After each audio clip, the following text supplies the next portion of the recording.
morning. Here we are. Today is a Tuesday, October 22nd. Days just go flying by. My birthday is come and gone. Oh my God, it's Dallo and he's first. It's unbelievable. Unbelievable. Dale is second. Okay. All right. Sawadee, everybody. Sawadee Cup. Sawadee Ton Chow. Today we're going to talk a little bit about, I just saw something online and I thought, you know what, that's a pretty good idea. So here I am. And this guy was like, you know, how I've lived in Spain for 10 years or something. And I'm like, maybe I should have done this 20 years ago, but here I am. How I've lived in Thailand for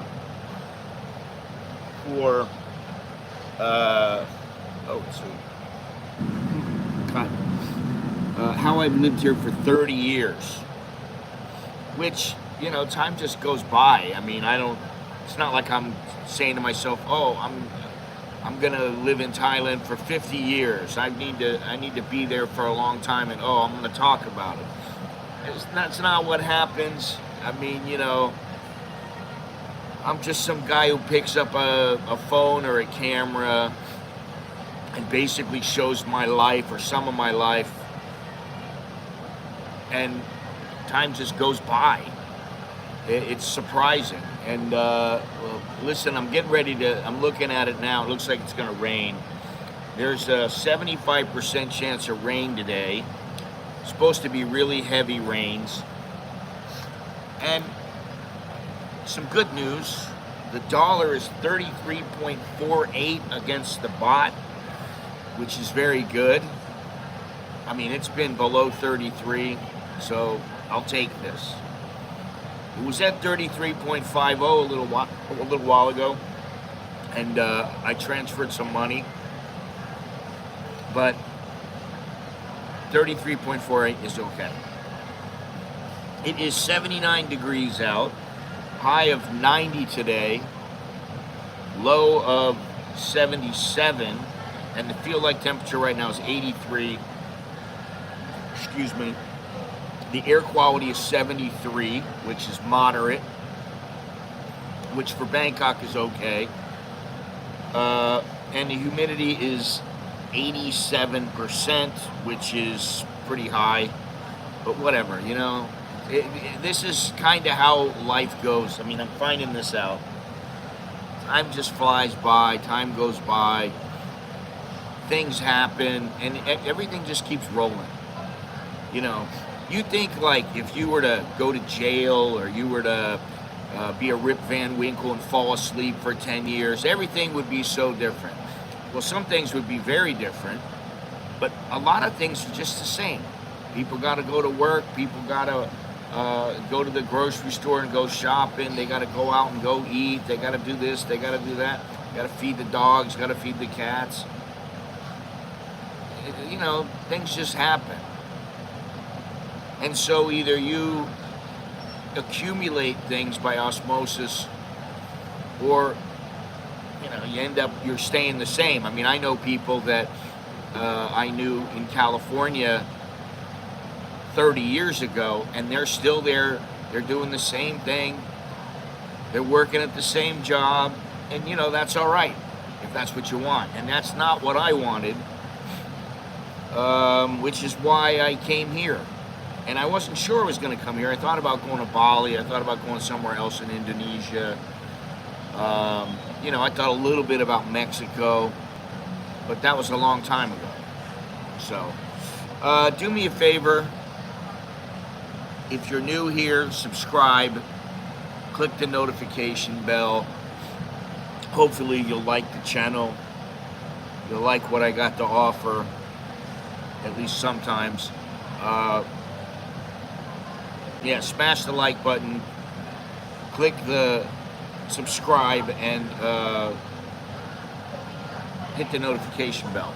Supposedly that helps. That's what they say. I have no idea, because sometimes I put on a video and I go, oh, it's been a while since I went, oh my God, this video is really good. And then it did like shit. I got like 100 views. And I'm like, wow. And then I put up a video and I go, eh. And then it gets, you know, quite a few views. And the same with the live streams. Sometimes the live streams do really well. Sometimes they just, I don't know what happens. I don't know. Sometimes if I knew how to do it, I would be a rich man. And you know, that's why it's just like everything else. I hate to say it, it's like a pyramid. The people who make a little bit of money are down at the bottom. The people who make a little more money are a little farther up. And the people who are making truly big money are at the tip of the triangle, tip of the pyramid.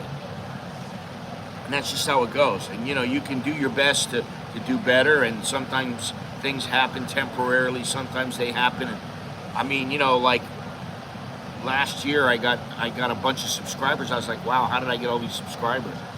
And now it's, you know, I still get subscribers, but it's kind of slowing down a little bit. But my goal right now is to get 20,000 subscribers. And the ultimate goal is to get 30,000, because, well, I've been here 29 years, and this is the 30th year. I gotta be honest. Just like I'm 62, and in Thailand they call you 63. If you're in the next year, and it's 2000 and, what is this? This is 2024, 2025, and you subtract 1962 from that, well, how much does that equal? 63, so you're 63 years old. Because you're in your 63rd year, supposedly. Anyway, I don't get all this. You know, one other thing that I honestly do not understand, and, you know, I've been here a while, and I don't understand the logic behind this. It has to do with having a house and having your blue book, your house registration, or I think it's yellow book for foreigners, whatever it is. You have this book. And I was speaking to somebody yesterday, and I have spoke to my wife about that. I said to my wife, so if you don't have the book, what happens? Well, then you have to get onto somebody's house and you have to get a book from them, you know, through them. And I'm like, yeah, but what if you don't have anybody else? Well, then you don't get a book. And I'm like, okay, so you don't get a book, what does that mean? Well, it might mean that you can't open a bank account. It might mean that you can't get your kids into school. It might mean quite a lot of things. And I'm like, how do you operate a society with that kind of, I just don't understand it, with that kind of logic?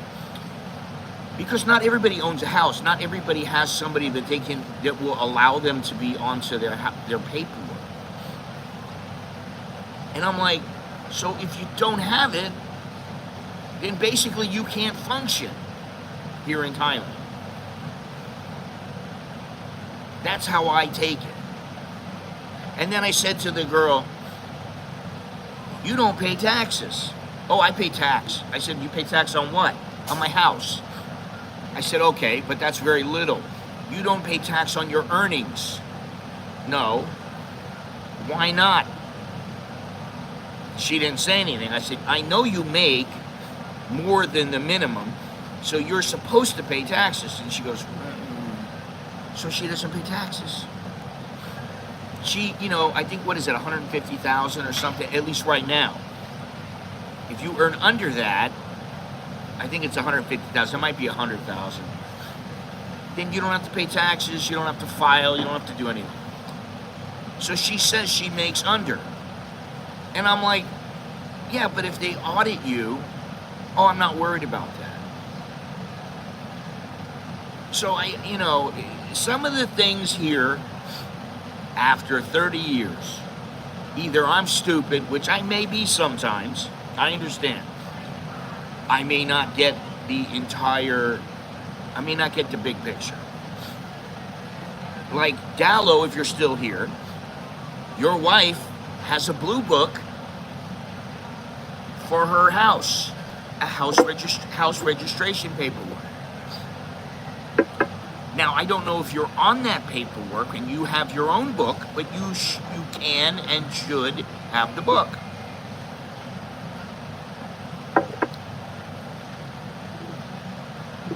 So that's good for her that she has the book, right? It's great. Okay, I understand. But all my thinking is, what about the poor people out there who don't have a house? They can't afford to buy it, and they don't know anybody that owns a house. So what are they, just shit out of luck? I just don't understand that logic with the government. And the girl said, oh, well, that maybe it will help them to catch a thief.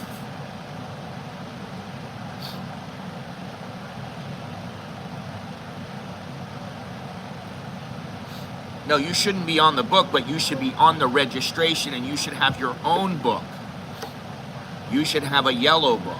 I believe it's yellow for foreigners.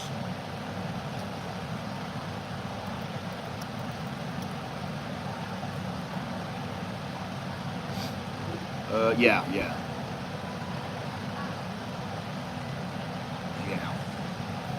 Well, you can say that I have this American way of thinking. I've been here a long time, and I would say my way of thinking most of the time is about as close to Thai as I'm ever going to get. And I don't mean that as in, hey, I'm Thai. I would never be Thai. And I am fine with that, because I don't really want to be Thai. I'm happy with being an American. However, some things, I think you still have to do it.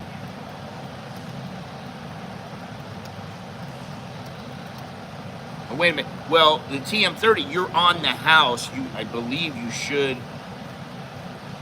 not have to do that. Let me see here. No, it does not exempt you from that. You know, and this is the thing. It doesn't exempt you from that, and it doesn't exempt you from a 90-day report. So this is my logic.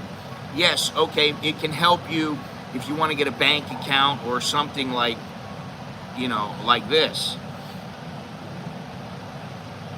However, I think that in the big picture, what does it do for you? And the thing is that the government here, to me, it seems as if the government here is not really, they're not out for the people. And, you know, that's no surprise.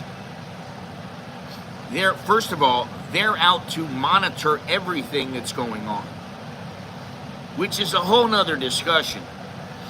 I mean, you can say, oh, they want the QR code because they want to check your money. And okay, they may very well want to do that, but, you know, it doesn't necessarily mean it's going to happen. Hey, Tony, how you doing? Let's see. This all sounds confusing as all get out. Who can keep up with this paperwork? Well, let me ask you this. Do you live here? Or have you been here, or have you lived here, or anything like that? Because if you have lived here, then you know that this is kind of par for the course in Thailand.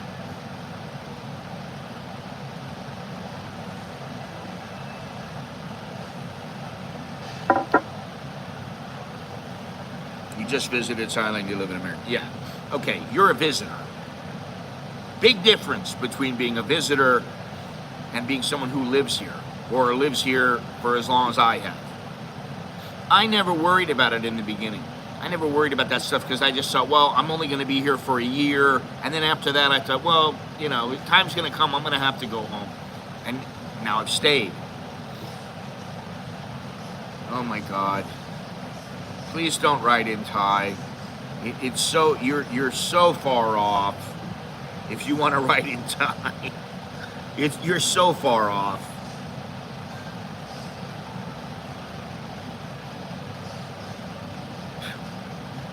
I mean, just in the phonetic Thai, you're off.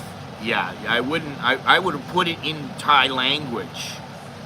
If you're going to do anything, you put it in Thai, and you learn about writing in Thai and reading in Thai. And my writing in Thai is not very good.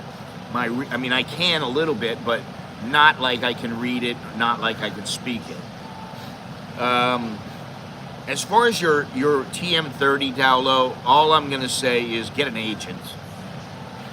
Get a freaking agent that somebody has recommended or that you can trust. Yeah, he used to write in Thai, but he wrote it like all the time. And he wrote in Filipino, and he wrote in this, and Spanish, and that, you know, whatever. Anyway, there was a time when Gennaro was, you know, a welcome addition to this chat. You know, so that's what I'll say. And you know, this is what happens over the years. Now this is I've almost been doing videos and streaming for 12 years. And I'll tell you what, up until about 2 years ago, I never really tried to get subscribers. I never really tried to get people interested. I mean, you know, maybe not 2 years, maybe 4 or 5 years. I didn't really try. Now I'm kind of trying a little bit harder, even though I'm, you know, I don't really do much. Now, the reason I'm talking about the blue book and the yellow book, but the blue book, is because I've been talking about how my wife wants to get a house. She's been wanting to get a house. And, you know, it's something that for her, for some reason, she is just driven to buy a house. Me, I'm like, honey, whatever you want. Whatever you want, honey. As long as I don't have to pay too much, honey, be happy. I want you happy. You know. And we've been looking and looking and looking. Some of the stuff has been like to where I thought it was a little bit expensive, but it was a very nice place. Some of the places have been not in a great location. Some of the places have been good. And so, well, she has to be in the city because she has a job, and her job is quite good. So she doesn't want to lose her job. She doesn't want to move. She's happy. She likes her job, you know, for the most part. Although, you know, sometimes she's, you know, stressed out. And I mean, I understand that because, listen, I go places like in Vietnam, I go someplace like the French Village, which I stream from, but I'm also going to do a video about it. But I go to a place like that where there's just people everywhere. And there's Korean tour groups and Chinese tour groups and German tour groups. And I'm just going, oh my God, all these people are doing my head in.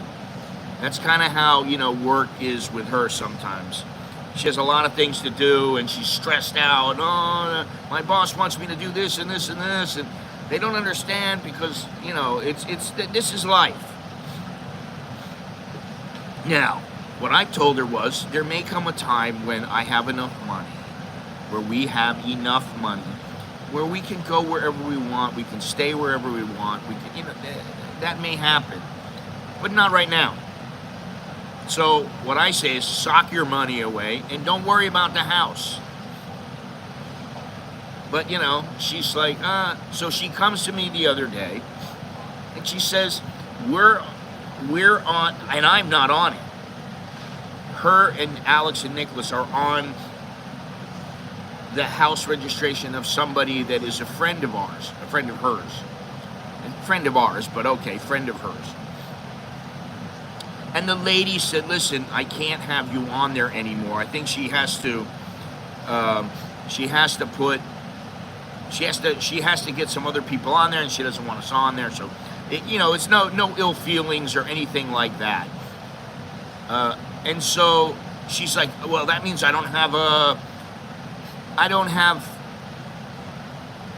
house, and I don't have house registration. But we have to have that. And I'm like, so what if we don't? Big deal. She's like, no, cannot. I'm like, you can't find anybody else? No. You know. Hate to generalize, but just have to make it known Chinese tourists are the worst. I'm just reminded. I mean, listen. Sometimes, yeah, they can be kind of bad. From what I've seen, there are many tourists that can be just horrible sometimes. And I think the Chinese, I think it's a cultural thing for them because they just don't have the room in their country to do things as other people do. Now, I know they may in some places, and I think it's just a cultural. So they come over here and they're just like, they're walking around, they walk in front of you, they talk loud, you know, but whatever. I try to get along with everybody, and I can tell you that, where was I? I was in CASHAPP, and I'm standing there and I'm like filming some people singing on the stage, and this Chinese guy comes up, he's drunk. My friend, where are you from? I said, I'm from America, but I live in Thailand. Oh, Thailand, oh, America. Then he goes, let me get you a beer. He gets me a huge beer. Thank you. You know, and he was very nice. It happens. Sometimes they're great and sometimes they're not. You know, but I don't want to talk about that. How many years have you been in the same rental? I don't know. I think it's been about 9, something like that. We used to live right down the street, right by Waitani Hospital, which is actually, you know, if you're reading it, it's V-E-J, but you say it with a W in Thailand. Waitani Hospital. It's really like, you know, in English you might say Vagetani or something like that. Anyway, we used to live right next door to it. And then the hospital, supposedly they got grants or loans or whatever, and they wanted to buy the property next to the hospital. Well, our property was next to the hospital. So the landlady says to us, you got 6 months to get out because they're going to buy the land. They already paid me, and, you know, they're in. Okay, guess what? We didn't have to pay rent for 6 months. And I was like, no problem, we'll move. And so that's what we did. And then we moved to this place. But I used to stream or shoot video at the old place for a couple of years, and then came over here. I've been looking at options for accommodation in Da Nang and Hoi An. There's plenty of places. Yeah, but down low, I gave you a place. The place that I stayed at, we had an apartment, a 1-bedroom apartment, and it was $30 a day. How much better you want to get than that? Wait, so doesn't renting an apartment get you house registration or blue book? No, it doesn't. Renting doesn't get you anything. I used to get annoyed by Chinese tourists. Now I really don't care. There's always plenty more of them than me. You know, I just look at it like, as long as they're not really bothering me, giving me a hard time, I don't care. They live their own lives. They are how they are, and I let other people deal with them. That's kind of how it is. Just like with everything else, you know. Somebody was talking about politics in America the other day with me, and I go, listen, I don't care about the politics. I mean, I say that, but, I mean, granted, I don't want Harris to win, and Trump, to me, I don't know how he's going to be in his second term, and I look at him and I go, he's not exactly presidential, but whatever. If Harris wins, I don't care. If Trump wins, I don't care. I just don't care. I live here. Lots of Americans say you should have to own property to vote. Kind of sounds like this property system in Thailand. I really avoid Aussie tourists. Okay. They're terrible, those people.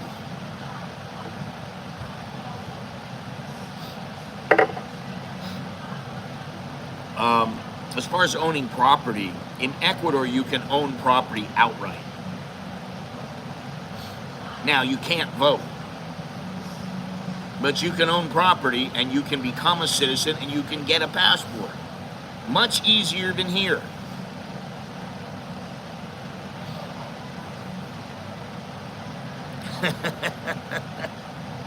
Yeah, I mean, much easier than here. So, anyway, getting back to the subject of how I've lived here. You know, in the beginning, man, it was, I don't think you guys really, some of you may understand, but I don't think a lot of you probably do, because 30 years is a long time.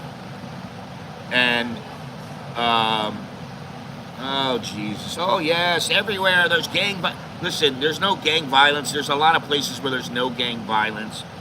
And as far as the government stability, there hasn't been any major problems there in a while that have affected foreigners. So now I've only been there one time. I may go again. But you know, afterwards they had this thing about the government and the prison break and all this. You know, if it doesn't happen where you are, then what do you worry about it for? If it's not affecting you in wherever you live, what does it matter? They took care of business, and they're more harsh on crime now than they were before. And I understand gangs can be a problem. Well, there's prison breaks everywhere. That's the thing. There's prison breaks in America all the time. Come on. I mean, Ecuador is a tiny country compared to the United States. And listen, Thailand is only the size of Texas. So I forget what somebody was talking to me about. Oh, yeah, yesterday, listen to this shit. I got this guy yesterday. He's a Chinese Thai guy. And I don't know, he's a little off. He's a little strange, that's what I'll say. I'm in the gym. And he comes up to me, hey, hello, my friend. He's talking to me.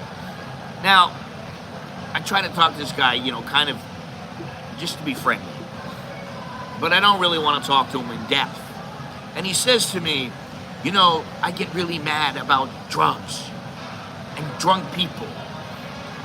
And I said, okay, all right, I understand. In America, they have a lot of drugs. And I said, doesn't Thailand have a problem with yaba and heroin?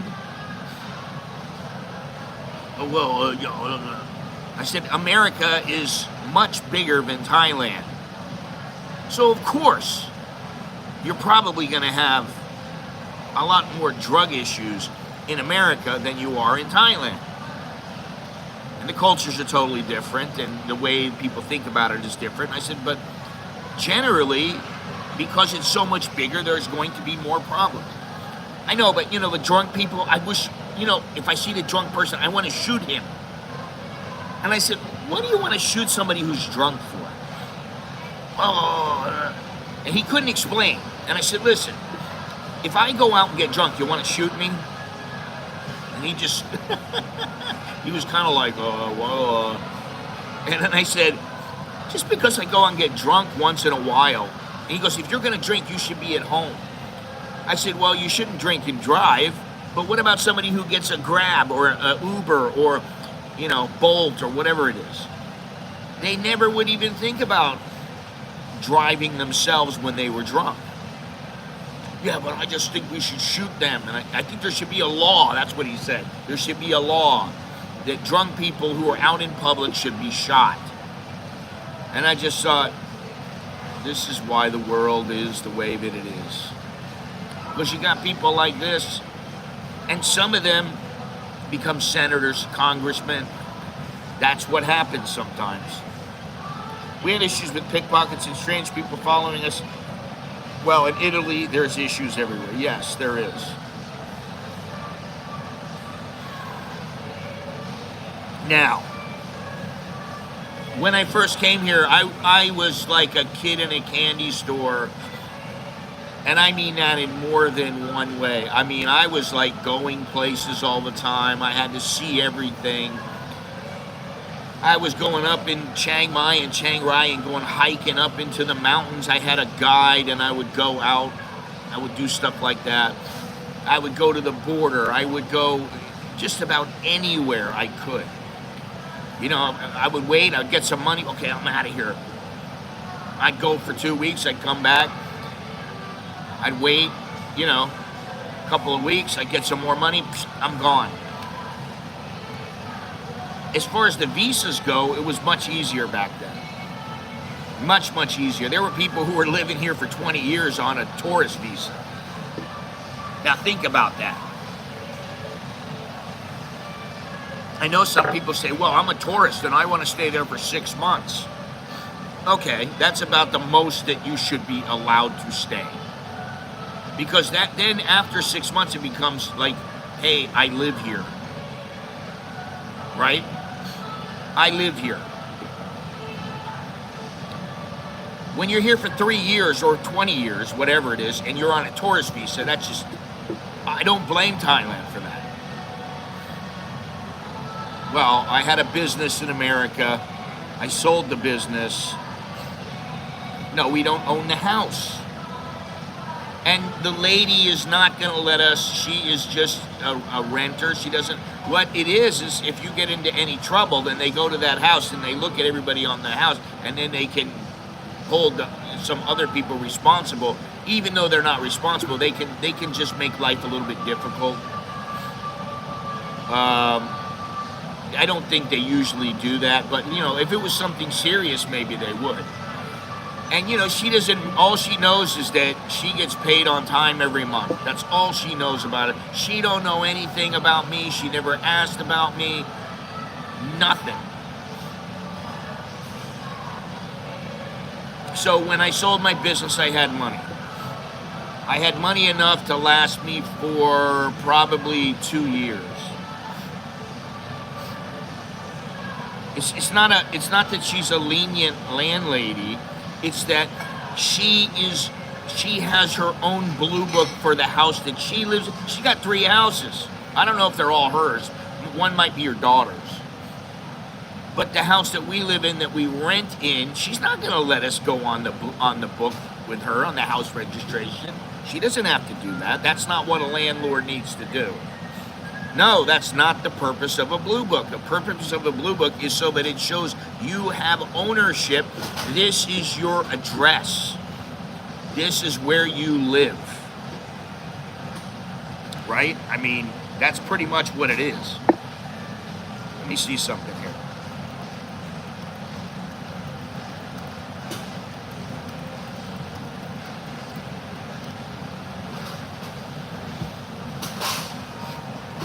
It's an official document for your address. Proof of address. It's for their census. Access to government services. You need to have a house registration book to access services like healthcare, social benefits, and school enrollment. School enrollment is a big thing, even though my kids are grown now. It does not serve as proof of ownership for property itself. It confirms who is officially registered to live in that particular residence. Legal and administrative processes. It is used in many official processes such as voting registration, filing for taxes, and receiving mail from government offices. Foreigners can also be listed on the yellow version of a house registration, but this is typically for long-term residents and doesn't carry the same implications for Thai nationals.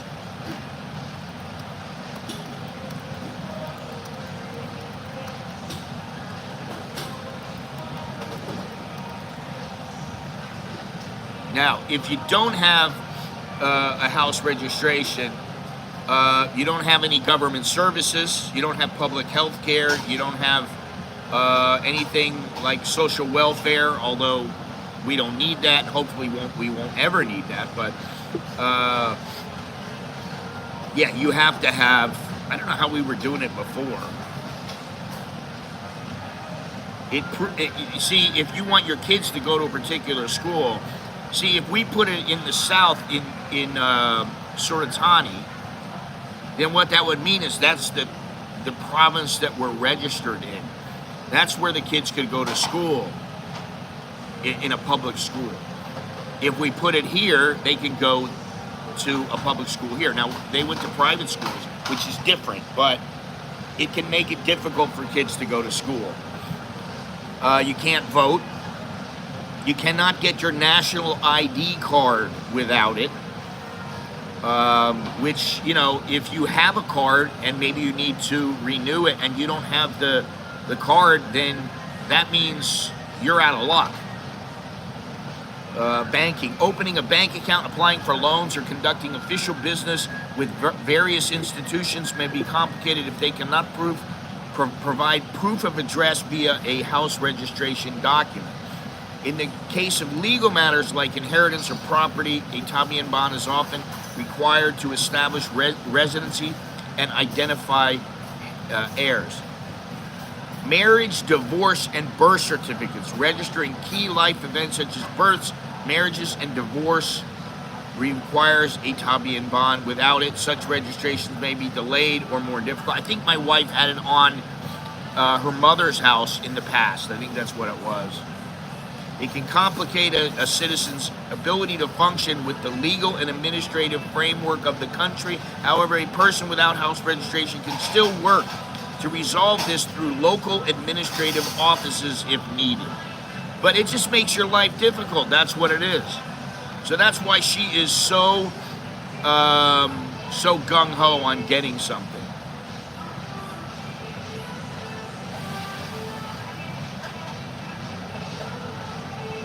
It's not that you have to own real estate. First of all, as a kid, you don't own the real estate. Your parents do. Your parents need to own a piece of property in that particular province to show that the kids can go to school in that province.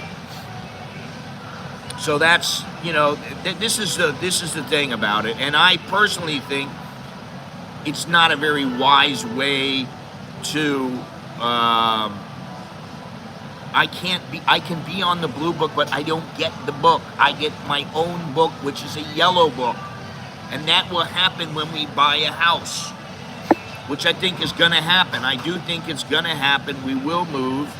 And I do think, my wife said today, she's dropping off the papers from, so that the bank can check everything.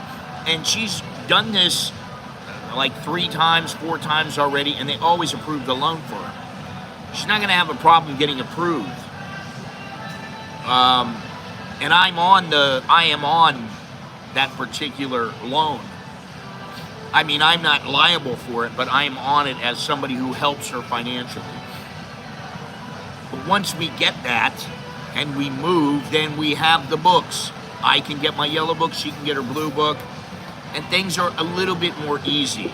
If I wanted to use the public services here in Thailand, I could do so. I don't know.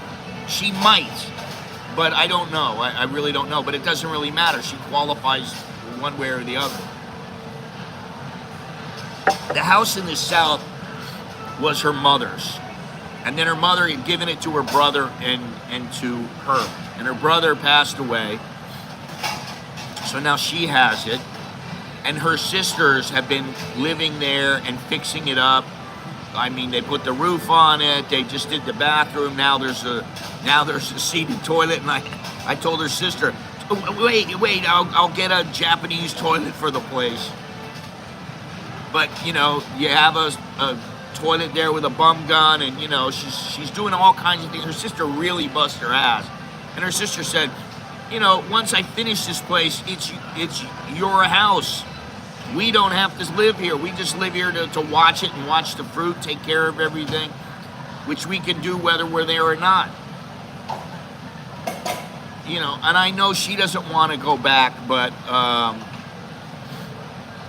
yeah, there's plenty of people that own real estate. Doesn't matter if they're male or female. I mean, I think you might have kind of a little backwards way of thinking about Thailand, like, you know, oh, it's this third world country and women don't have the same rights, and women got all kinds of rights here. And women are business owners, they're millionaires, You know, they're people who have real estate portfolios. There's people who has, they have all kinds of things here. So, to answer your question,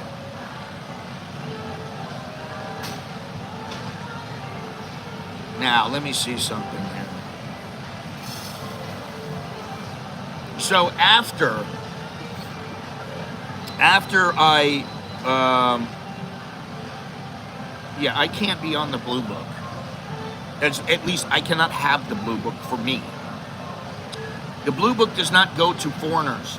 The Blue Book goes to the Thai who is the registered house owner. Sawadee Ton Chow, Kun Paul. So, you know, that's good, I guess. If it works here, fine, okay? I never have understood it fully. I still don't understand it fully. To me, the logic is just a little backwards. But then, like yesterday, the girl said to me, you know, if there's a thief, then, you know, they know where that person lives. I said, how the hell does that help you catch a thief? I said, in America, people have 4 or 5 addresses. They've moved. And people still catch them. I didn't understand that either. And this lady has 3 houses. She has 3 houses. She lives in one of them, she rents one of them, and she lets her parents stay in another one. She's like, I want to buy another one. So she saves all her money, pretty much, gets money from the rental, and now she wants to buy another house, and she wants to pay cash for it. So she's socking away the money every month. You know, you think about it. If she's putting away $25,000 and she's living off of $15,000 a month, she's putting away $25,000. That's $300,000 in a year. In 3 years, she's got $900,000 plus the interest. So she can go out and buy a house for $600,000, $800,000, and then she'll collect money for the rent. She's actually not married. She's not interested in anybody right now. She doesn't want to be interested. And she's a little older, but you know. Yeah, retract that message, Dale. Hello, Andy.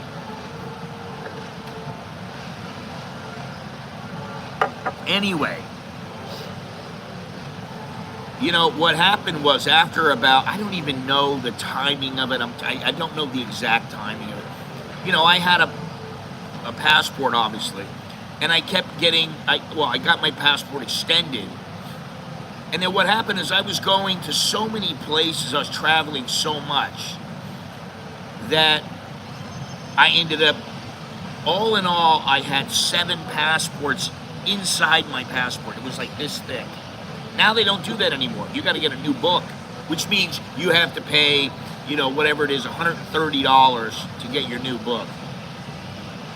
Which is just crazy, but okay. When I got it, I think it was $70.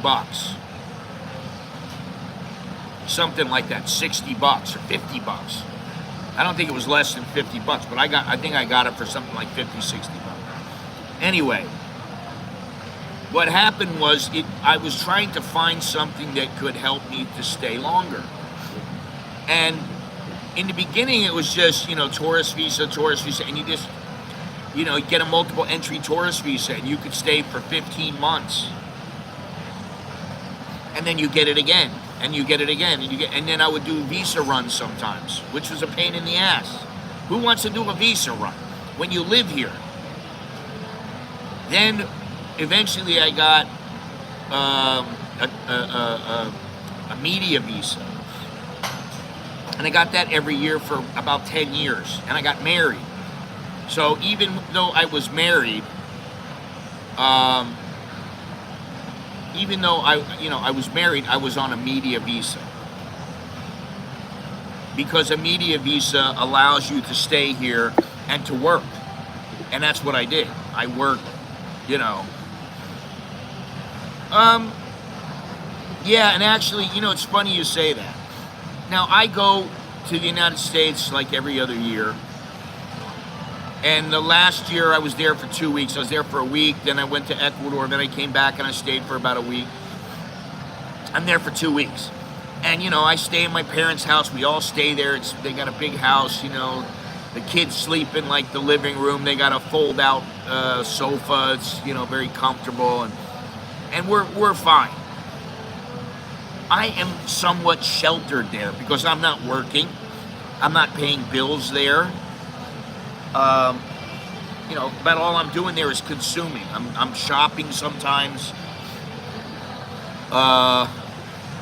Yeah, that's about all I'm doing. I'm eating dinner and going out to lunch and going places and seeing things with my family. And other than that, I don't do anything. So I don't really know what, everyday life is like in America anymore. I have long forgotten it. I do remember, waking up and going to work on Monday morning, dreading going to work. And then on Friday afternoon going, am I going out tonight? Do I have money to go out tonight? Can I go out this weekend? What am I going to do? Hey, do I got plans? Do I got a chick? Do I got a date? What's going on? What am I doing? And, just like the song, everybody's working for the weekend. Well, that's kind of what I was doing. I was just working for the weekend. However, my buddy that I just talked to, just this morning, he sends me a message through Line. He says, I've just about had it with this place. I'm like, dude, you were living in Cambodia and you were like, I want to get out of here. I want to go home, take care of my mother and do all these things. And, I'll live on the island and it shouldn't be too bad. And he's like, you know what? He lives on an island in Washington. And he likes living there and he likes being with his mother. And I think she's like 89 years old or something like that. And, he feels he should. Because his other family, they're doing things, they're doing what they got to do, and they can't always be with her. So he kind of looks at it like, oh, well, I should take care of it. But he's been there for about 2 months now. And already he's saying, I got the itch to come back, man. He's like, I go into Seattle and I'm just amazed at how many morons and just people that I don't even want to associate with. He's like, I just don't want to be here. And he's like, and I said, even on the island, he goes, it's not as bad on the island. He goes, but still, he goes, I just got to get out of here. So he's got the urge to come back to Thailand already. He was in Thailand for 20-something years, 26 years, something like that. Then he went to Cambodia for, I think, 3 years. And now he's in the United States, and now he wants to come back to Thailand. And he still has the option to come back because he has an online job. So hopefully he'll be able to do that if that's what he wants. But then this just shows me some things about, now this is Washington. So that's an area that is maybe not the best place to be. But maybe a lot of America is like that now. I don't know. I really don't know.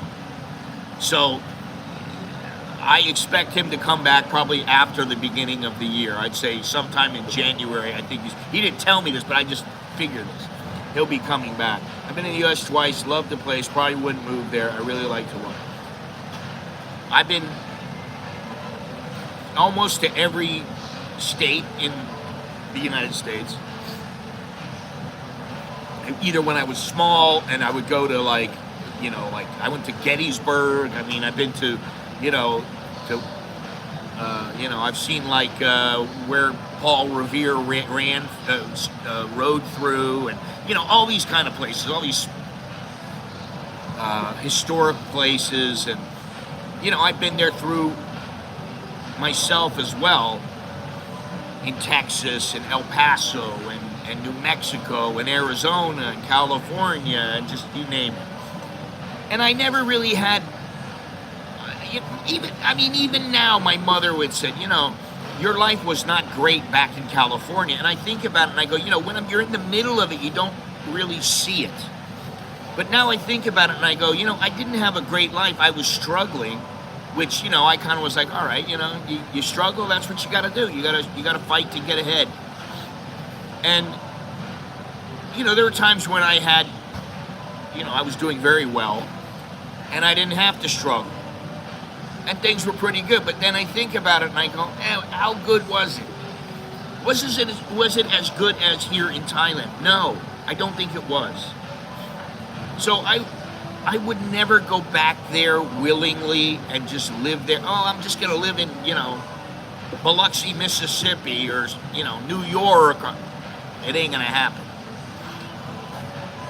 And I remember one time when I talked to my father, I had come back from a trip I went on to London and Amsterdam with my friend who had the art gallery, has the art gallery. And he said to me, well, my friend said to me, don't worry about anything, because I was in London, and, I called up my job just to see how things were going. And the guy goes, oh, the boss is really pissed off. I go, what's he pissed off of? Because you took off. I said, he approved me to come here for 3 weeks. What is the problem? Oh, he wants you to get back here as soon as you can because we got things to take care of here. And I was like, fuck this, man. This asshole wants me to be at his, at his service. And I was like, you told me I could have the time off. I've been here for a long time. I've done a great job here. And now you want me to come back from my holiday that I planned for a year. I got to come back. And I went, I'm not coming back. So I got fired. He was like, all right, you don't need to come back then. I said, okay, fine. Told my friend, hey, I got fired. I'm out of here. I'm done. So then, the thing is that like a week later, I went back, filed for unemployment, and they challenged it, and they lost. I got the unemployment, and then, what was funny is, a couple weeks later, I got a job, and I was doing very well. Things were good. But I remember telling my father, I think I've had too much of a closed-minded view. Thinking I've got to work here in California. Oh, I've got to just work in this area. He's like, what do you mean? I said, I can work anywhere. This is after I came back from London. I can work anywhere in the world. And he said, well, it's not easy. I said, no, I know it's not easy, but I know I can do it. And I didn't even think about moving at that time. I wasn't even thinking, oh, I'm going to go live in Thailand. I'm going to go live in, the United States. I'm going to go, live somewhere else. Yeah, but if you don't do drugs, Andy, fentanyl is a non-issue. I've used fentanyl before. I've been in the hospital and been on fentanyl. I know what it's like. I didn't have a problem getting off of it or stopping it. They gave me morphine and fentanyl. And when they gave me the fentanyl, then the pain went away for, 10, 15 minutes. And then that was it. But, I mean, if you're using illegal drugs, I'm not talking about smoking some weed or maybe doing a line or two of coke or something like that. I'm not talking about stuff like that. I'm talking about you're really using like heroin, you're using fentanyl, you're popping oxycodones, you're just doing all these things that really, you're not using oxycodone because you broke your ankle and the doctor gave you, a supply of them. And then when you're done, that's it. You don't do any more. I'm not talking about that. I'm talking about people using illegal drugs. That kind of shit, I mean, I know it's a problem. But most people in the United States don't have that problem. They're not using fentanyl like, everybody's going around, oh, let's go out this weekend. Okay, hey, man, you got some fentanyl? Yeah, we're going to go out and get wasted. That's not what's happening. People don't do that. But I told my father, I can work anywhere. And I didn't really think that much about it. Now, I think looking back, that was before I really got into life overseas. And I was only about 27, something like that, 26, 27. And a couple years later, I moved to Thailand. And then I said, well, I'm only going to stay here for a year. Which, a year can quickly become 2 years. which is what happened. I still had money. I was doing it, and then what happened was I ran out of money. I was, oh well, I better go back. I don't have that much money. I had to borrow the money. I had to get money from my parents to fly back because I didn't have any money. I was like, I'm broke. All right, but you got to work. Okay. Then I got a job on a ship, on a boat, fishing boat, made money, and I was like, I'm going back to Thailand. And then I thought, I don't have enough money. Better go back to work. Went back to work and, you know, made some money. Came back, I go, you know, I got like 15 grand. And in Alaska, they give you unemployment insurance when you get laid off if you've worked a certain amount, which I had. So I'm getting unemployment insurance, and I've had, you know, I had money in the bank. No, never.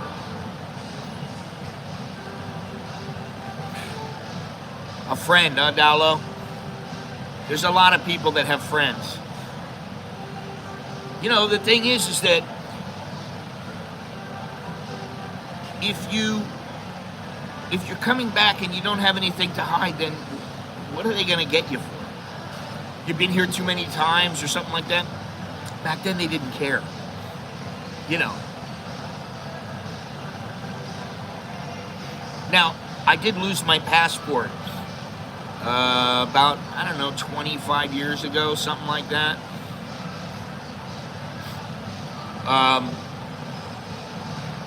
And then they gave me a little bit of a problem every time I came in. They were like, you lose your passport? Yes.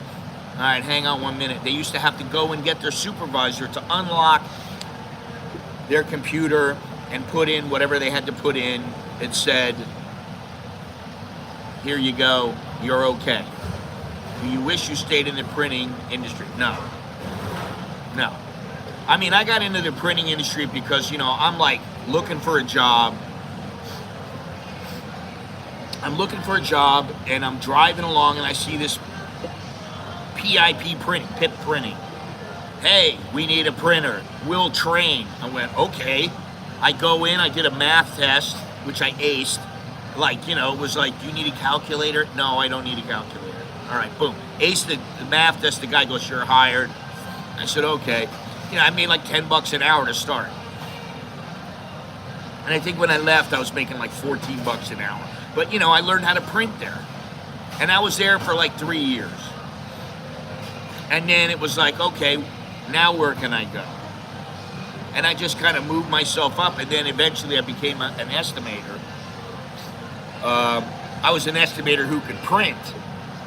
But I like being an estimator because you didn't get your hands dirty and you didn't have problems that sometimes, you know, if the machine wasn't working correctly, there was a pit in the roller, or, you know, a little gouge in the roller or something like that, that maybe there was a blank spot on the paper, or if you had a little paper on the rubber mat and the paper went through, then, you know, like you might run 500 sheets and go, oh my God, there's a blank spot on here. It didn't print in that area and it's supposed to print. So, you know, there's a little spot missing. Well, you can't let it go. You got to throw all that paper out. You got to start. I didn't miss that. So when I started doing the estimating, I was like, all right, this is great. And then I never wanted to print again. And then, you know, the guy went out of business. I got his customer list. I had other printers doing the work for me. You know, I had the Cabazon Band of Mission Indians out in the desert. It wasn't Palm Desert, I think it was India. I had a huge contract with them. And even after I moved, I still had them. So they would give me an order for like 10,000 NCR sheets.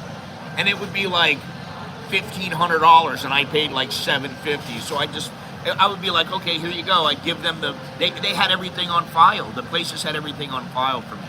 I'd just call them up, give me this many. Okay, start at number blah, blah, blah.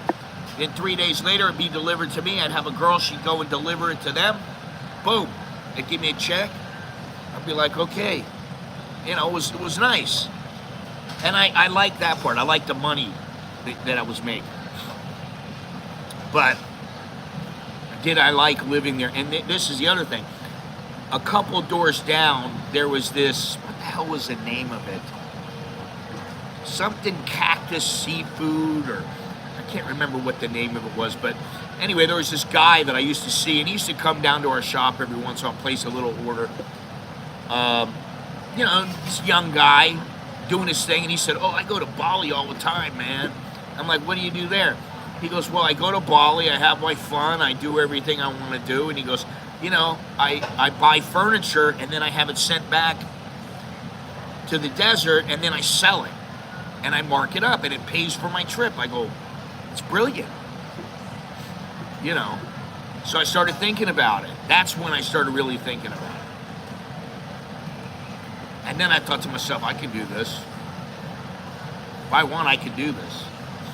But to give you an idea of how different it was, when I first came over here, there was no voice IP. And it was just starting with, like, what is it, net-to-phone. And it wasn't very good. So I had a phone card. I would say to the lady, "Okay, you got a bunch of orders, send over the list of orders, and if you have anything that you need me to look at, then send it to." So she would send me a fax. It would be like 2 or 3 sheets. I would look at it. I would fax her something back if I needed to. You know, okay, great, sounds good. And then I would, you know, follow up on it. How'd everything going with that? Yep, great, delivered it, they loved it. Okay, excellent. You know, and that was basically how I ended up making money. And you know, I was in the right place at the right time for that. And then by the time I came over here and I started over again, that was just gone. Now the printing industry, a lot of it is digital. It wasn't digital back then. You know, I mean, they were still using modems at this time. You know, you wanted to connect to the internet, you go into the internet cafe. I didn't have a computer then. And you know, to me, I was like, God, I don't have a phone, I don't have a computer. All these people are starting to have phones. Maybe I should get a phone. And I was like, how am I going to afford this? They're expensive. Well, eventually I did, you know. But that was what it was like back then. It was like, you go through the fax machine, you just do whatever you got to do to get it done. And fortunately, it worked. And I did that for a while. And then once I started getting into everything here, then I started figuring out a few little things here. You know, I started thinking about it. And I started thinking, how can I do this? How can I make it work? And then one day it just popped in my head. I got this business. I got a customer list. I can sell everything I got here. I'll make a little bit of money. And, you know, that was that. But then when I went onto the boat and I worked on the boat, and you know, it was shitty work. I mean, you know, you're busting your ass, you're freezing your balls off, you're standing there sometimes, and it's like, I cannot for the life of me remember the name of the place where I went. It was, you know, I remember going to King Cove, to Dutch Harbor, but I went somewhere, it was farther north. It was just a little island, like by the Pribilofs, and it was fucking freezing there. It was like minus 40 degrees or something. You go outside, you're freezing immediately. God, I remember that. And I was like, this sucks, man. And I remember having a toothache, and I told the boss, dude, I really got a toothache. Is there any like dentist in town? He goes, if you had a toothache, you should have taken care of that before you came here.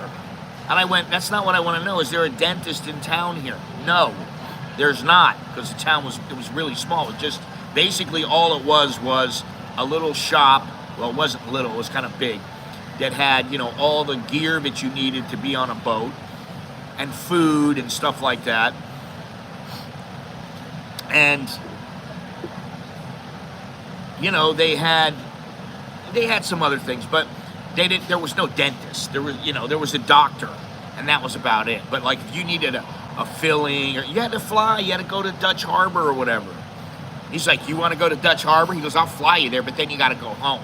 Like, your trip is over. And I was like, no, that's all right. I'll deal with it. And I just took some aspirin and everything, and that was the end of that. Yeah, I've seen it. I've seen all that. Deadliest catch, I mean, if you're out on those small boats, I wasn't on a little boat. I was out on a big boat.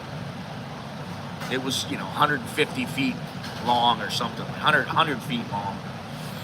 You're out on one of those little boats, man. You screw up, it's your ass. I mean, we heard of guys dying all the time. He fell over the side, or, the rope was around his ankle and it caught him and he went over, and they couldn't get him out in time, and or this boat sank, or this one caught on fire. Actually, the boat that I was on is called the first boat. I don't remember the next boat, but the first boat was called the Stellar Sea, and that boat caught on fire after I was on the boat. And the second time, I've told this story before. There were some Native Americans on the boat. There were a lot of guys from like Montana, North Dakota. There were all these guys because, it was kind of like going into the service. They knew they could get a job, they could make money, everything was taken care of. They'd make their money and they'd come back, they'd have a big check. But a lot of them, they weren't so smart. They would come back and they would blow all their money. I mean, like, in the course of like a couple of days, they'd piss through like 10, 15, 20,000. They'd be doing coke, they'd go out and go to the bar and buy rounds, and, next thing you know, they got no money. They're sleeping on the boat, waiting for the next tour, because they would feed you. And so there was this one guy, he was a Native American guy, and I was putting together like a tour to Thailand, telling people about Thailand. I said, listen, you come over here, it's going to cost you this much. I never did get it put together because I couldn't get enough people to commit, because they were like, well, yeah, but when I get off the boat, I'm going to go and do this and go do that. I said, no, what you need to do is you need to pay me before you go out and piss all your money away. And they wouldn't commit to that. They were like, well, I don't know, because I'm going to hit the bar afterwards. And I was like, all right, I can't count on these guys. So this one kid, I had talked about Thai gold. And I said, listen, I can get you like really cool gold. It's, high quality. It's the best. It's, it's not like 14 karat. It's 24 karat. It's got more gold in it. Blah, blah, blah. I went on about it. And he goes, well, I'd really like to get that. And I don't even remember how many baht of gold I promised him or something. But back then, gold was like 5,000 baht for 1 baht, 15.2 grams of gold. And so it might have been, 3 baht or something like that. But he was going to pay me, something like, thank you very much, Dowlo, I appreciate that. There you go. Click like on Dowlo's super chat right there. Thank you. That is a super chat. There you go. Anyway, he was going to pay me whatever, and he ended up giving me the money. And I was like, cool, I'm going to get, I really was like, I'll get the kid his money. I'll send it back like FedEx or something like that. I make, a little bit, $1,000 or whatever it was. He gets his gold, everybody's happy, right? I mean, that's just what I thought. I wasn't intending on ripping him off or, just taking his money. There was nothing like that. Because, I'd rather do that and then he wants more, and it's a repeat customer. Or he would tell his friends or whatever. I knew, you don't just steal from somebody. That wasn't cool. So everything is good. And then on the last day, the captain of the boat, he calls you in. He calls you in and he has a talk with you. And he tells everybody, okay, great job, I hope you come back. Good deal. Or, oh, you're an asshole, we don't want you back. He would tell people. So he brings me in and he goes, Scott, he goes, it's come to my attention that you are not a stupid guy. I said, well, thank you, it's all right. He goes, no, I know you're a hustler.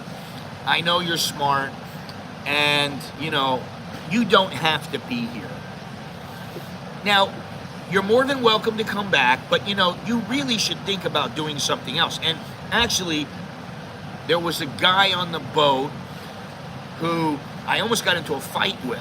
His name was Phil. I don't remember his last name, and he changed my life because he said to me, this is after we almost got into a fight over, like crab or something like that. I don't remember what the hell it was, but we were fighting over how he was doing something, how I was doing it. Don't touch me, leave me alone, and get away from me, that kind of thing. And so we didn't fight, because if you fight, you get kicked off the boat immediately. So we didn't fight. Then I started talking to him, and I realized he was a decent guy. We started talking. He goes, have you ever thought about making a website? I said, no. How do you do that? Oh, you can use Front Page. Front Page? I'd never heard of that. He said, believe me, if you know about the internet, you should look into Front Page. It's very easy. You just sit there, start learning about it. You'll be able to make a website pretty easily. I said, okay, yeah, that sounds pretty good. And I didn't know it at the time, but when I got off the boat and I went back to, hey, thank you there, Andy. Excellent. Member for 32 months.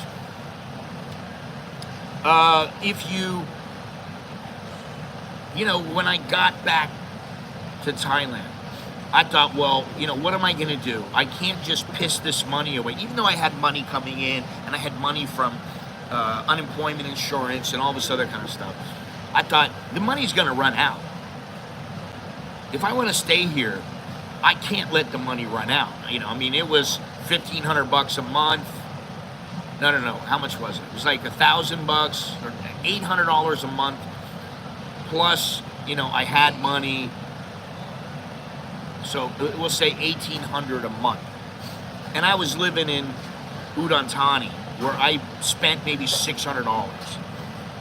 So I'm thinking, I have this money. There's no problem. But the money will run out eventually. What can I do? And I thought, I'll give this Front Page thing a look. I didn't have a computer. So I went into the city center and I found an internet shop. And the guy was a businessman.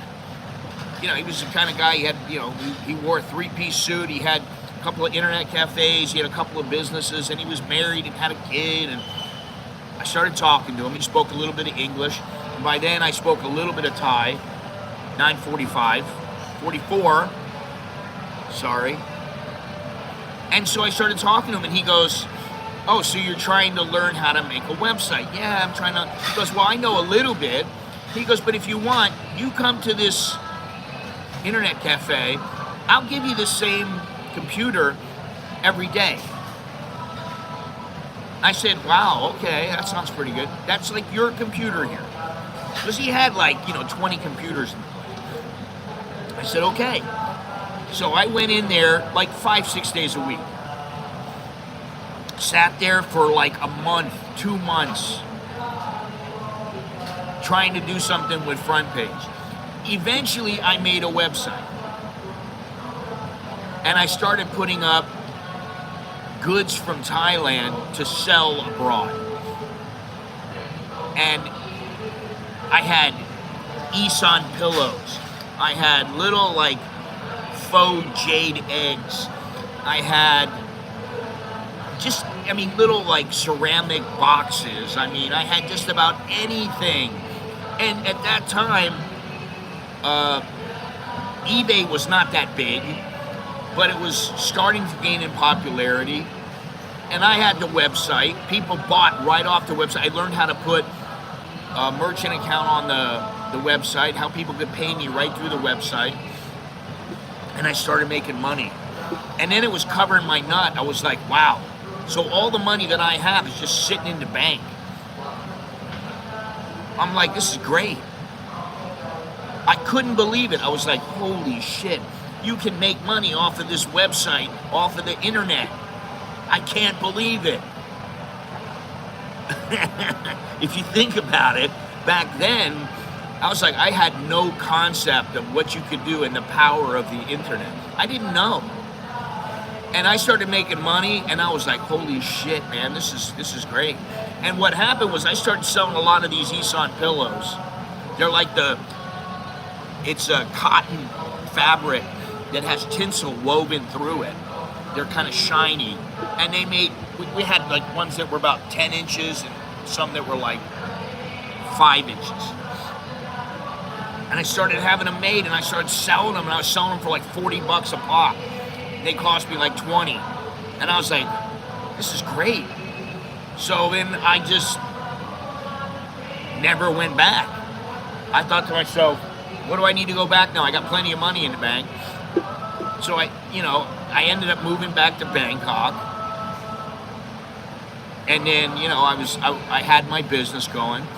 And then the next thing you know, I'm going to the post office almost every day with like 3, 4, 5 things that I sold. And I was like, this is the life, man. Because like on a Saturday, I go like, you know what? I don't have to go to the post office until Monday. I don't have to do anything. Well, it's over now. I was like, wow, this is fantastic. And I only work, I check my emails, check my messages. I get an order or two. I make sure I had the stuff, And then that would be it. That was all I did. And then in the evening, I get to go out. I get to do whatever I want, like the afternoon. And 12 o'clock on, I try to get everything done by 12 o'clock. 12 o'clock forward, I just went out, went to the bars, went looking for women, went, drinking. And that went on for a while. And that was pretty good. Then I ended up, I met a couple of girls, and then I met my wife, and that's when everything changed. Lots of people making good money buying and selling online, drop shipping. Yeah, well, I didn't really drop ship too much back then. That wasn't such a big thing. I just got the stuff myself and shipped it out. So I had to be there, and that was kind of a weakness. You have to be there. You have to be, you have to be busy doing things, or, it doesn't get done. If I'm not there and I get a couple of orders and I don't ship those orders out, people get pissed. Like, where's my order? Oh, yeah, I'll ship it when I come back from my trip. They don't want to hear that shit. So that was part of it. That was a little bit of a weakness. And then, I got into the media visa. Then I got a marriage visa. Then I got, then I started working I was working as a journalist, and I did that for about 10 or 11 years. And then, I was with my wife. Our life started progressing. Things started getting better. So that was, that was a good thing. And she was a good thing for me, because I would have just kept going out partying and doing things, and pissing away money. And she was like, hey, what are you doing? You got good money here. She's like, why don't you, be smart about it? I was like, she's like, why don't you, instead of paying all this money out for this big place you have here, you don't need this. She's like, what are you doing? You should be worried about the money, not about what you have right now, today. And I was like, she's got a point. And then, once we really hooked up and said, all right, we're committed, then things progressed very quickly, because she got pregnant, and then, I'm thinking about, wow, I'm going to have a kid, and then, she got pregnant again, like a year and a half, 2 years later, year and a half later. And I'm just thinking, okay, well, I have a life now. I have a life here. I have people relying on me. And, during that time, I was working as a journalist, and then eventually the journalism led to me getting to know this one particular guy who had a fair amount of money, and he wanted to get involved in the boxing game here in Thailand with boxers from Thailand, from the Philippines, from wherever, Guyana. There was another place too, I don't remember where it's from. But anyway, so then he set it up and he goes, hey, if you want, you can come work for me. And I was like, in the boxing business? Okay, well, that sounds good to me. And then that happened and that progressed and we did good. We did very well. We put on shows in Singapore and the Philippines and Thailand, and it was a lot of fun. And my parents said to me, be careful because this is not going to last forever. And I was like, no, it's rock solid. It's going to last, man. It's got to last. But it didn't. And, then I was like, all right, well, I got money.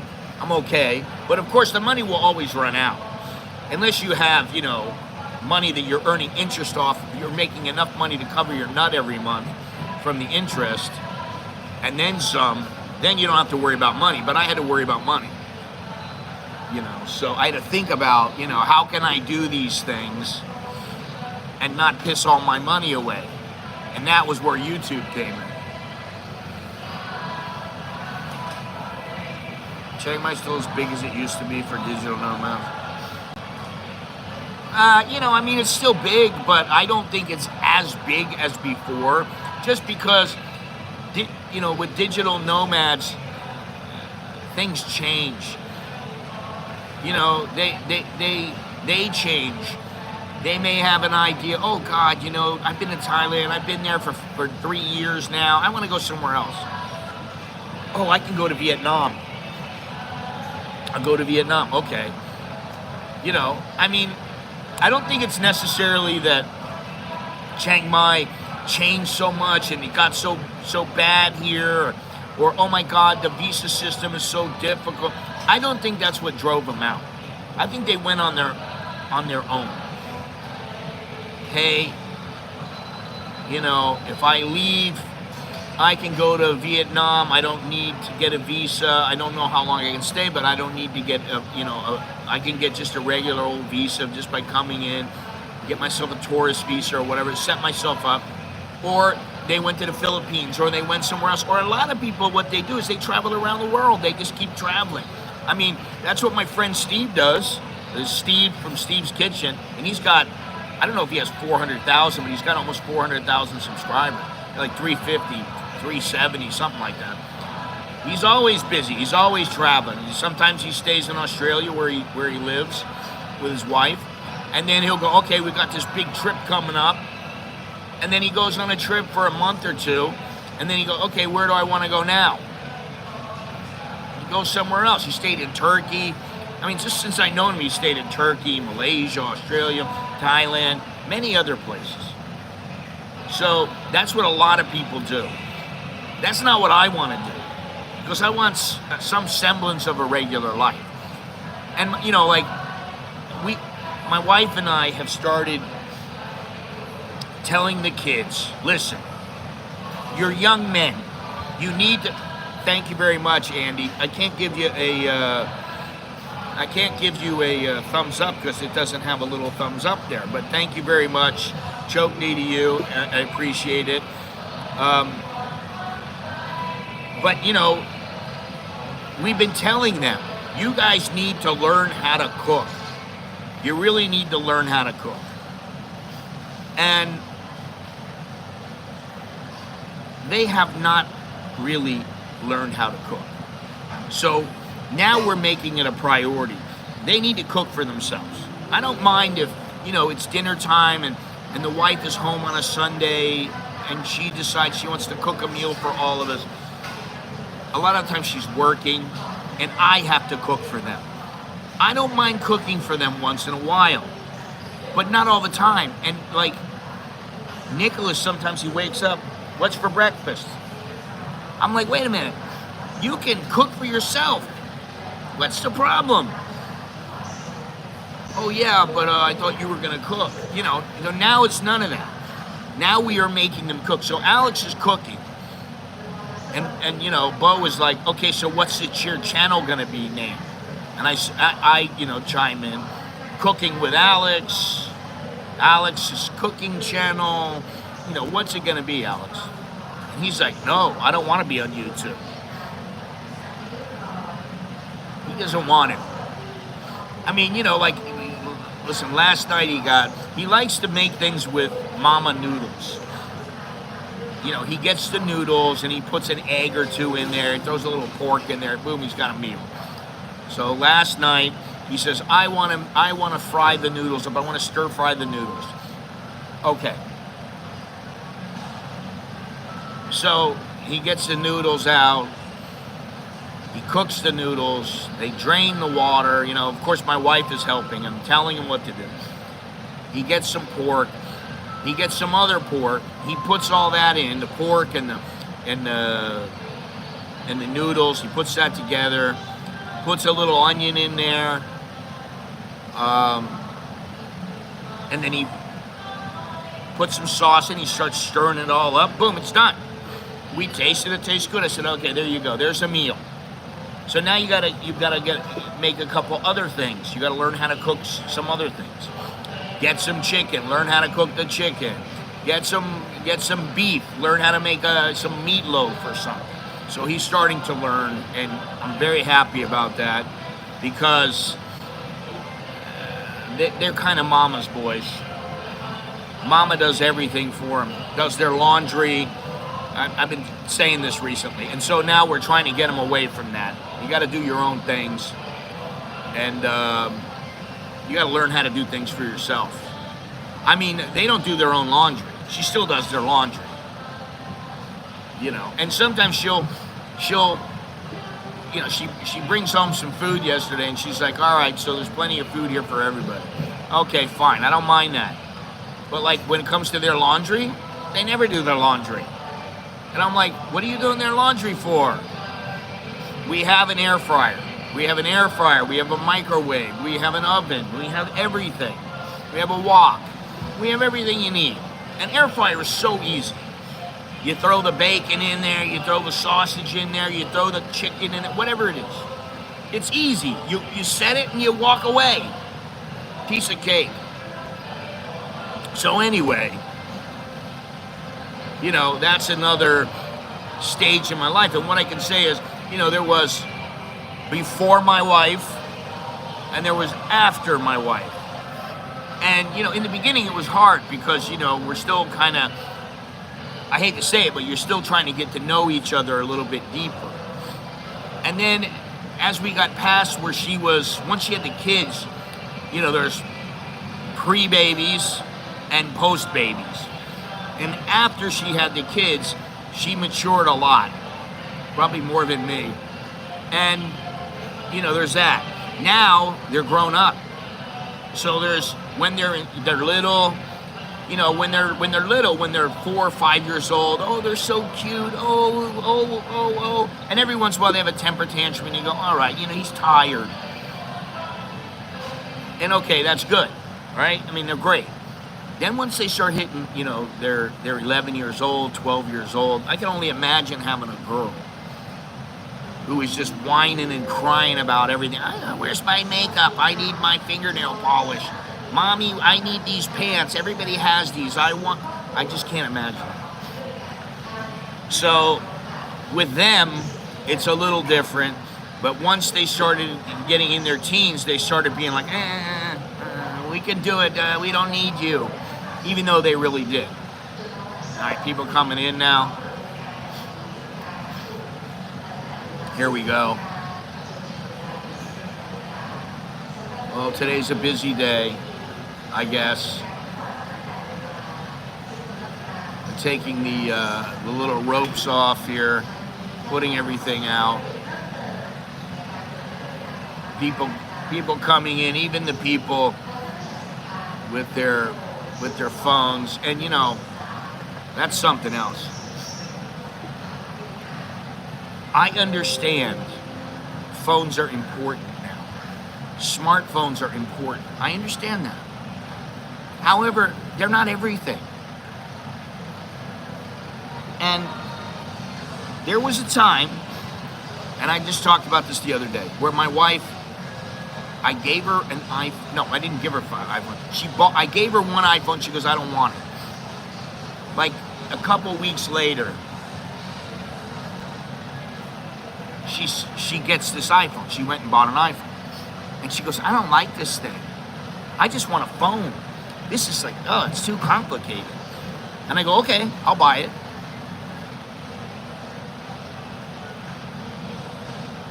Now that was then. This is a long time ago. This is probably 15 years ago.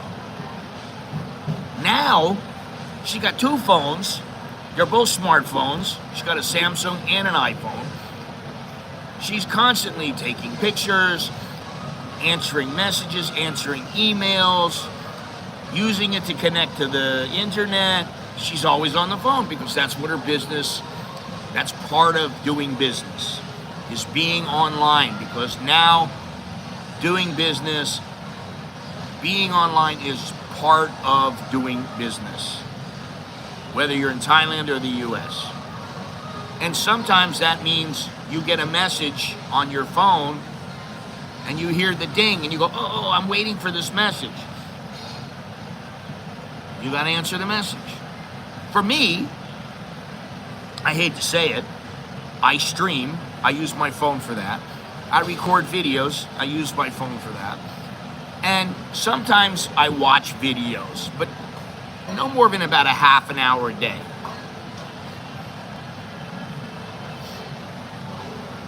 I listen to music.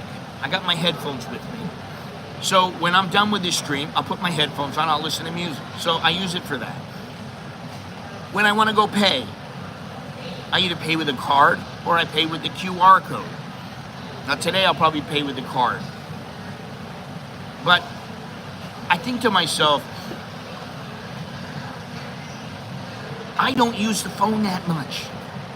When I sit down and have a coffee with someone, when I have a meal with someone, I might check my email once. If I hear, the messages go off or I see something, I might check one time, or I might not check it at all.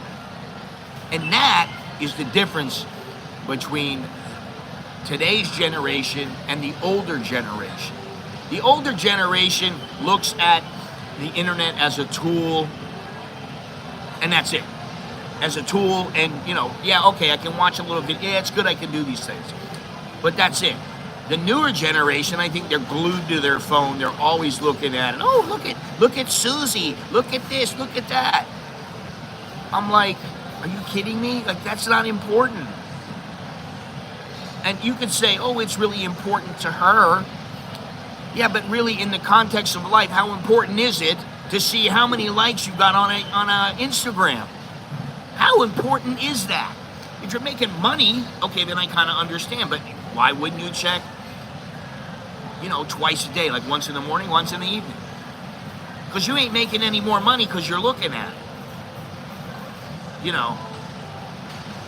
So that's my feelings on the phones. And I remember when I first got here, nobody had phones. There were no phones. Then slowly but surely I started seeing these little phones coming out, and I was like, wow, they have a phone. And the phone that I had back in the day was the brick. It was like a Motorola brick. And I came over here and I went, I can't use this here. And I really don't need a phone. And then people started going, oh, you should get a phone and get lined. Or whatever, get a phone, and that way, the girls can message you. And I was like, well, I guess that's kind of a good idea, but I don't really have the money for that right now. And when I eventually did get the money, I thought, okay, now girls can contact me. But by then, girls could contact anybody they wanted through the phone. Because everybody had phones, I'm an Apple guy now. I have an Apple computer. I have an Apple phone. However, the reason my Apple computer is from 2014. It's old. if I was getting another computer, I would probably look at, like Acer, HP, whatever. And I would look at the specs and I would try to match them up with a Mac, and then I would see what the difference in price was. If the difference in price was negligible, I'd probably buy the MacBook Air. If the difference was huge, I'd probably buy the HP or Acer or something like that laptop. And honestly, I mean, if it's 5,000 different, I'd probably just buy the Apple. Now, I know you can do a lot, and what I start to think about now with my phone, which phone has the best camera? And it's usually these Chinese phones, Xiaoji or whatever it's called, I don't know. Some of them have Hasselblad, some of them have Leica, and I'm like, I don't really care as long as the photo is good. I look at my wife's photos with Samsung. She's got great photos at night. My photos are not all that good. I got some great photos, but they're in the daytime. And some of the photos she takes at night they're just beautiful, and it's all because she just threw the phone up and took a picture, and her camera is better. I think that's what it is. I don't know. So, if it depends on, what I want to do here. We are doing a cleanup around the house, found an old Asus laptop. Probably still works. Hey, thanks, Aiden. Yeah, I'll probably be done in another 10 minutes or so. 10, 15 minutes. But thank you very much. Choke D to you. I love it. I love it. I love it. Now I'm thinking about what is next.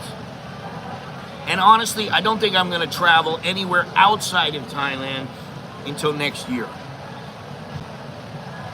I don't know. I may go to Cambodia. I may go to Myanmar. I may go to Indonesia. Or I may not. I don't know. I may just go some places in Thailand. There are a couple places in Thailand that I want to go to that a lot of people have not heard of. I'm always looking for places that nobody heard of. I mean, let's just talk about it. If you talk about Sichon, or you talk about what was the name of that place I went to? Can't even remember the name of the freaking place. Not Sichon, Kanom. If you talk about those places, a lot of people haven't heard of them. And I went there. And, I think it was kind of a cool place. I don't think that people watching the videos were like, oh, I'm so excited. What a great place. Either because I didn't translate that through the video, or because they're just not that interested. I'm an HP guy for laptops, never had an issue so far. Well, that's good. I mean, listen, they're just tools. That's really all they are. And I've contemplated getting, like a rugged, rough and ready laptop, like they have these Panasonics or whatever they are. I've contemplated getting that, and it's like $2,000. And I'm like, do I really need it? No, not really. Now, if I decided I really want to go overseas, I want to travel a lot, I want to make traveling something that's important to me, and I really want to put the effort in, maybe I would buy it. Maybe I would do it. I don't know how I'd afford it. It might be a little, it would push me a little bit to afford a $2,000 computer, because I just can't see myself, forking out that much money when you don't have to. But, I mean, I can upgrade my Mac, put a faster processor in it, and put a bigger storage in it, and my computer's fine. But I don't know what I'm going to do, Now, maybe next year I'll get another phone. I don't know. And the reason is because, I mean, do I really need one? No. If I need one, then maybe I'll get one that has a much better camera on it. Like among the best in the industry at the time. And what I have now is pretty good. But, The honest answer, not biased because you're white. Are Vietnamese women more attractive physically than Thai or vice versa? I can give you an honest answer, no problem. First of all, they're very different. And the way that they're different, well, that's why I said Apple Air. I think that's important for sure. As far as looks, I would say on the whole, there's a lot better Vietnamese looking, lot better looking Vietnamese women than Thais. I mean, I can sit in a bus or on a Song Tao or just sit in the mall here, and I don't see many Thai women that I go, damn, she looks good. I don't see that many. Once in a while. I see a lot of girls that are cute, and that look, you know, like, I mean, you're not going to turn them down, but they're nice looking. In Vietnam, every once in a while, you know, some girl walks by and she's pristine, man, and you're going, wow, look at that girl. She looks great. Now, I'm not like looking like, oh wow, I want to go get myself another girl. I'm not really looking like that. I really don't give a shit about them. What I do know, and what I mentioned the other day, is that I think Thai women are a bit softer, a bit sweeter. If you don't get some mercenary chick, they tend to be, nicer, sweeter, softer. Although, you know, there are times my wife is exactly like a Vietnamese woman, where she doesn't want to talk, she doesn't want to communicate. You know, I'm busy. Just leave me alone. She's got her own little world. She just focused on, you know, I got to do my work or whatever it is. Okay, I understand that. But I will say this, that most Vietnamese women, or some Vietnamese women, they have tits, and some of them have big tits. Now, with Thai women, I think they're in the minority. And I think the Vietnamese women, their skin is generally better than a lot of Thai women. But Thai women, I don't know why they have problems with their skin sometimes. Some of them have beautiful skin, but I mean, there are quite a few that have problems. They have blemishes on their face, or, you know, whatever it might be. I don't know what it is. Maybe it's genetics.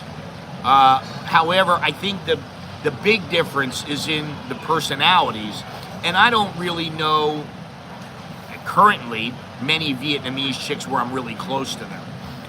So all I can say is what I've seen before, what I know of them before. And what I know before is that they are very single-minded. So if they want to do business, they're thinking about business. If you're with them at a business, they're not thinking, oh, you know, how am I going to bang them on the table today? They're thinking, I got to get this business operating. I want to make some money, and that's boom. They're focused. You know, but that said, Thailand does regularly win many beauty contests. So, I mean, you know, I take it as I think they're very close, but I think the Vietnamese are a little, on the whole, they're a little bit better looking. I think they're amongst, they're in the, you know, in the top 5 or top 10 of beautiful women in the world. Take care, Andy. I just think it depends on honestly, I think, you know, like I said the other day, wherever you are, that's where there's women, and there's going to be good-looking women, there's going to be homely-looking women, there's going to be average-looking women, there's going to be cute-looking women, you know. So, you know, you got to kind of, I would not travel anywhere because, like, oh, I want to find a wife. Wouldn't go anywhere with that mindset. Now I would go, I'm very interested in the Ukraine. I'm very interested in Latvia. So yeah, I would go to those countries, and then if I happened to meet a chick, or and I was single, if I happened to meet a woman, and things got a little bit intense with us, I would have to think about, oh wow, this one's really hot, she's really nice, she seems to be good. But if you're there as a tourist, you're probably not there long enough to do anything more than just feel lust for them, even if you are sleeping with them. I mean, like, you go to some country, let's say you go to listen, I went to Russia. I've been to Russia twice. In Moscow, I saw some, but they weren't, I don't know, I was really busy, and I wasn't really thinking about it. When I went to Yekaterinburg, that was a bit different because it was very, very cold there, and I took a shuttle bus and went to the mall that they had there. I went to the mall, I'm walking around, and I saw some good-looking women. And I remember I went to a coffee, they had like a coffee booth. It was a big booth, it was like a triple booth, that size. I go there, and there's these women, they're beautiful women, they look like models. They're all dressed up in short skirts and high heels, and they're looking good, and they're hello. And I thought, oh my God. But I was interested in the coffee too. So it was like, oh, are you selling any of this coffee? Yeah, well, we sell it in, kilos or 250 grams, whatever. But we are giving samples away. I said, oh, you are? Well, let me have, I kind of want to get some samples. So I sat down, I started talking to them. And, I had a little espresso. Now, I wasn't planning on buying any of the coffee, really, because I didn't go to Russia to buy coffee. The only thing I bought there was a pair of, I bought like a tracksuit pants when I was there. But I didn't really plan on buying coffee, but I sat there, I had the coffee, it was very good coffee, and I talked to them a little bit, because they spoke a little bit of English. And I thought to myself, like one of the girls, I thought, oh, she's very sweet, seems very nice, but I'm like, I don't know her. How are you going to get to know somebody in the course of 2 weeks, a month, if they've got a job, they're working, you're going out doing your thing when they're working, and maybe you get to see them a total of 3 or 4 times your whole trip. How are you going to get involved with somebody like that? So I think it's a little bit different when you're traveling and you're not living somewhere. Once you start living in a place, I don't care if it's in Africa, Australia, Europe, wherever it is, that's when you start, as a single person, you start honing in, going, okay, well, this place has got some great looking women, or this place has got, listen, I went to Nicaragua, I saw one chick that I thought was decent. And I'm like, does Nicaragua not have great looking women? I went to Guyana, there was one decent looking woman. And she was the receptionist. And she was very nice to me, we got to be friends, that kind of stuff. But I didn't really see many great looking women. Now, if I lived there, maybe I would be more apt to see some that I thought were, of the level where I thought, okay, I could be with this one. I don't know. But the point is that, you can go anywhere and find really good looking women, or you might just find one that's really cute, and you're like, oh, she's cute, but man, her personality is, she's got a spectacular personality. She's so awesome. So, it just depends on where you are. But when it comes to Vietnamese, what is this? What did I see here? What about Filipino versus Thai and Korean versus Thai? Filipino versus Thai, I'm sorry, I'm going to go with the Thais. And I think Filipinos, they have some great looking women, and they a lot of them are very good to you, and if you're not with a hooker who just is out for your money, that's what I'm talking about. But if you're with a regular girl, she can be a good woman to you, she can be a good girlfriend, a good wife, whatever. I just think Thais, maybe they're just more to my liking. And Korean versus Thai,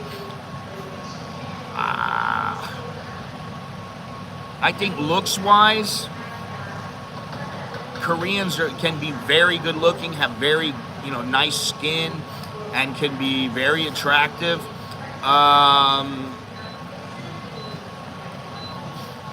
I think some of them have like a bit of a flat face.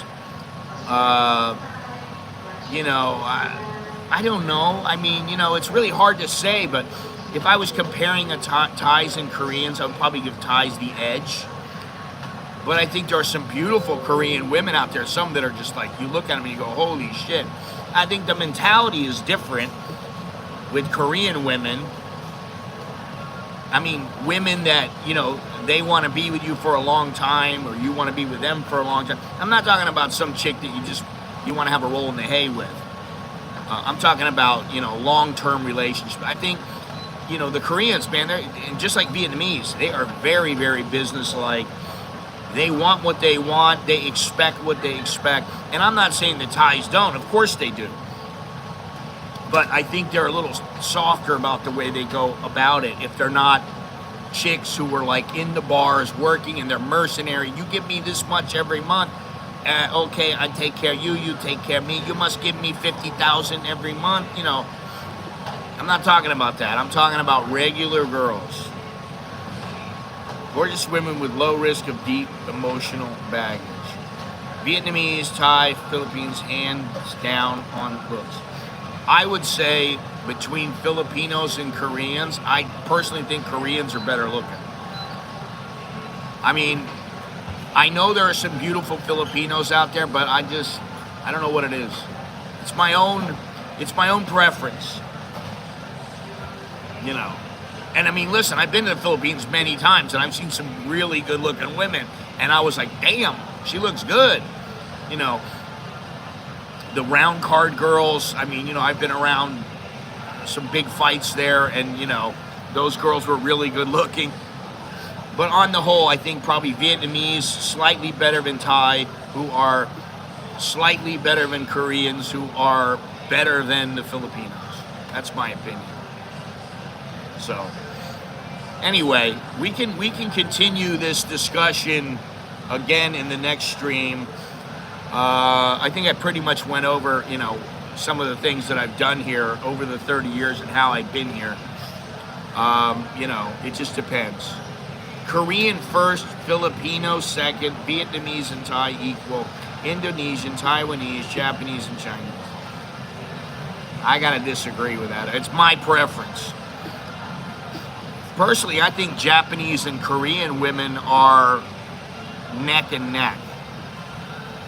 Taiwanese women, I would say, they're pretty close to Japanese and Korean. Chinese, for me, I know there's some beautiful Chinese out there, but I just think about the culture and the way they speak and the way they supposedly act, and they don't do anything for me. Love Singapore and Malaysian, but they are all mixed. Malaysian comes last for me. And Singaporeans, believe me, I've seen some good-looking Singaporean girls. We had some ring card girls, round card girls. We had some girls around us that were good-looking women. And it's not necessarily the physical attributes of the woman. If you just want them to bang them, that's a different story. Okay, bang them and get out. You're gone. Okay, see you later, honey. You can be nice about it, but just, honey, see ya, you gotta go. But if you want some kind of relationship with them, I think personally, Vietnamese, Thais, and to a lesser extent, Koreans would be the way to go. I think Vietnamese will always have your back, and they want the best for themselves and for you. And Thais, they do also, but I think not so much as the Vietnamese. The Vietnamese are very sharp, very shrewd. I don't know. Koreans have the most plastic surgery, And, that shows their vanity to me. I don't need some chick who has all kinds of plastic surgery. I understand that women get old. My own woman has gotten old on me. I have gotten old on her. When I first met her, I thought, oh my God, she looks like some beautiful little island girl from, from Tahiti or Fiji or, that was small. I just thought, oh wow. Now she's older. I don't think that as much. She had long hair to her ass, down to her waist before. She doesn't have that anymore. It's different. But,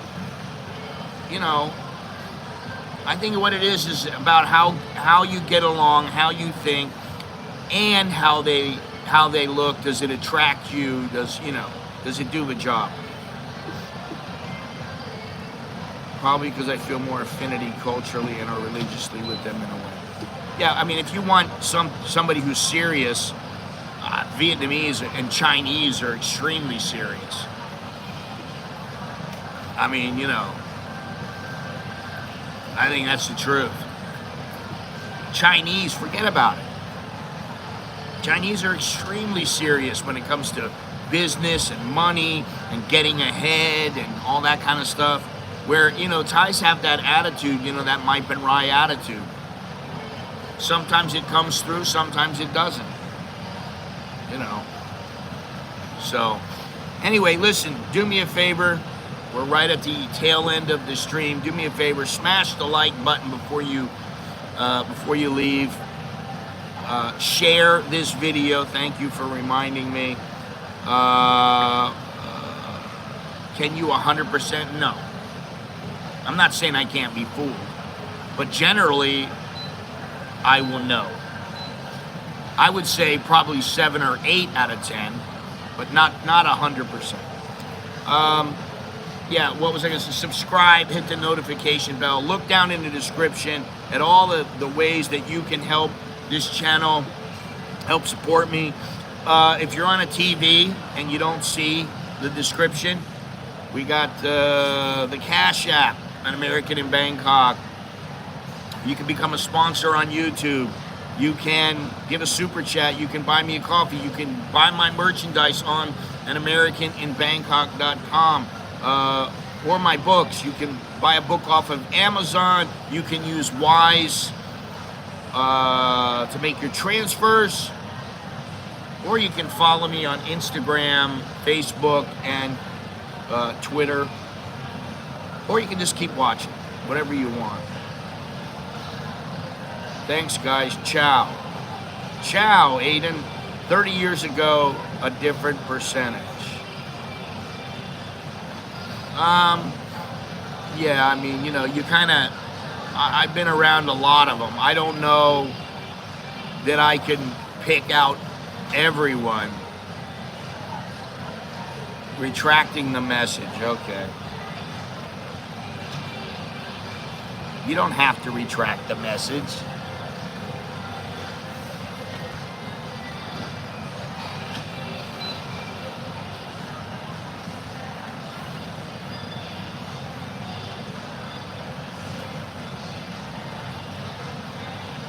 Over time, you learn.